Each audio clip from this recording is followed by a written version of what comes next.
An absolute domination. इलिया टुपोरिया की तरफ से परफेक्ट फाइट देखने को मिली जिधर उसने जॉश एमेट को चलने ही नहीं दिया। जॉश एमेट पहले भी अपनी फाइट्स में काफी ज्यादा ब्रूटल बीटिंग ले चुका है, बट इस फाइट में इलिया टुपोरिया ने डेफिनेटली जॉश एमेट को उसके करियर की सबसे ज्यादा ब्रूटल बीटिंग दी होगी। इस पूरी फाइट में जो मेन डिफरेंस था वो था स्पीड का, जिधर इलिया टुपोरिया जॉश एमेट से हमेशा एक स्टेप आगे रह रहा था। जब जॉश एमेट बिग ओवरहैंड राइट्स को थ्रो कर रहा था तो इलिया टुपोरिया को काफी टाइम मिल जा रहा था कि वो बैकवर्ड मूव करके उन पंचेस को डॉज कर जाए या फिर उन पंचेस को ब्लॉक कर दे।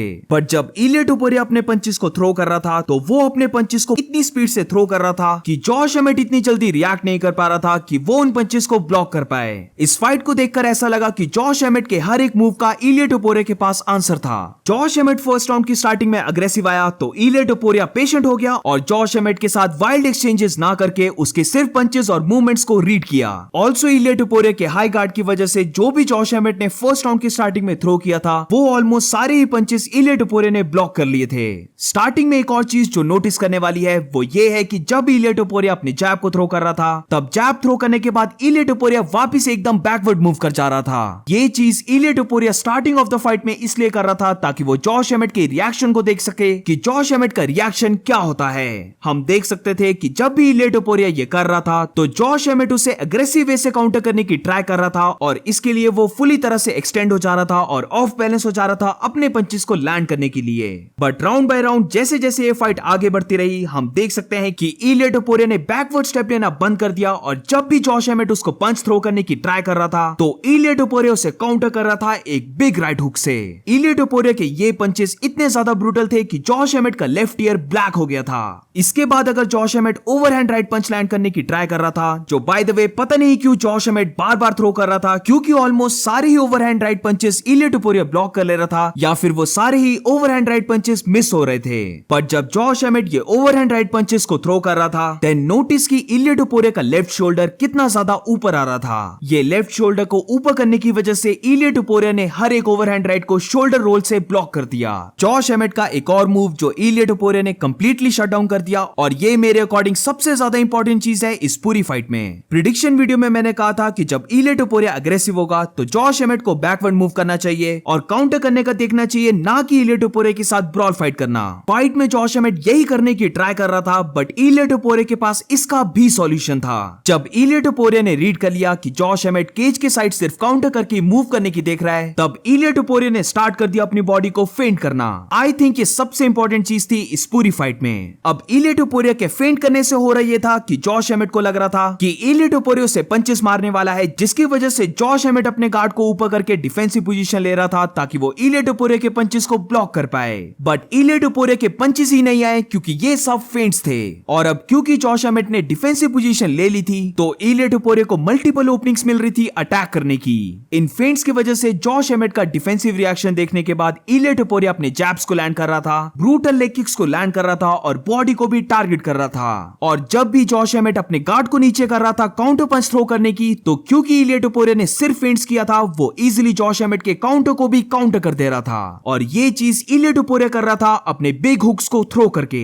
इस पूरी फाइट में मैंने नोटिस किया कि इलिया टुपोरिया ने कुछ भी फालतू का थ्रो नहीं किया सिर्फ थ्रो करने के लिए। इलिया टुपोरिया की हर एक लाइट स्ट्राइक या फिर फेंट्स भी एक सेटअप थे बिग पंचेस के लिए। इवन उसकी लेग किक्स भी जो बहुत ज्यादा डैमेज दे रही थी वो भी एक सेटअप था ताकि जॉश एमेट जो मूव कर रहा था वो मूवमेंट कॉम्प्रोमाइज हो जाए और इलिया टुपोरिया अपने बिग पंचेस को थ्रो कर पाए। इलिया टुपोरिया इन काफ किक्स को काफी अच्छे से थ्रो कर रहा था और राउंड बाय राउंड हम देख सकते थे कि इन काफ किक्स ने कितना ज्यादा डैमेज देना स्टार्ट कर दिया। राउंड 3 और राउंड 4 के आने तक जब इलिया टुपोरिया ने जॉश एमेट के सारे वेपन्स को कॉम्प्रोमाइज कर दिया था तब जाके इलिया टुपोरिया ने शो की अपनी रियल वाइल्ड एग्रेसिवनेस और यहीं से स्टार्ट होती है जॉश एमेट की ब्रूटल पनिशमेंट को लेना। जैसे ये मैंने पहले भी कहा कि स्टार्टिंग ऑफ द राउंड्स में इलिया टुपोरिया अपने जैब को थ्रो करने के बाद बैकवर्ड मूव कर जा रहा था बट अब इलिया टुपोरिया ने डिसाइड किया कि वो बैकवर्ड मूव नहीं करेगा और जॉश एमेट पर डिस्टेंस को क्लोज कर स्टेप इन करेगा और हेवी 4 to 5 पंचेस का कॉम्बिनेशन थ्रो करेगा। जॉश एमेट के फेस को देखकर हम पता लगा सकते हैं कि इलिया टुपोरिया का ये गेम प्लान कितना अच्छे से वर्क किया।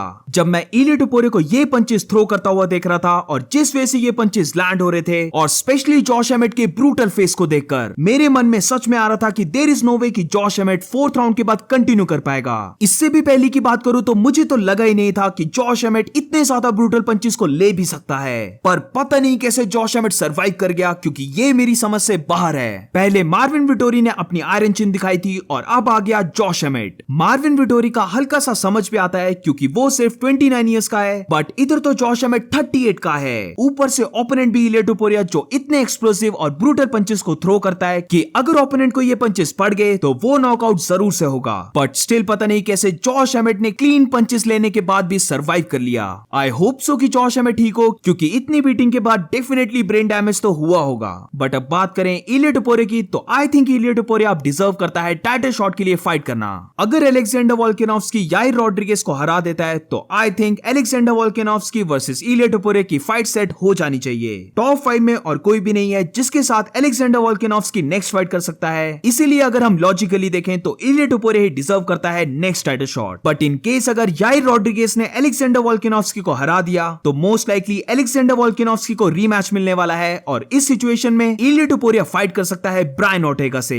बट कुछ भी हो जाए, यूएफसी को इलिया टुपुरिया और मैक्स होलोवे की फाइट सेट नहीं करनी चाहिए। वैसे तो मैक्स होलोवे की कोरियन ज़ॉम्बी के साथ फाइट सेट है, बट अगर मैक्स होलोवे ने उस फाइट में डैमेज नहीं लिया तो वो डेफिनेटली देखेगा एक क्विक फाइट करने के लिए। और तब मैं ये नहीं चाहता कि just like Arnold Allen Max Holloway से एक और यंग प्रोस्पेक्ट हार जाए। सो लेट्स सी अगर इलिया टुपुरिया को टाइटल शॉट मिलता है या फिर उसे एक और फाइट करनी होगी।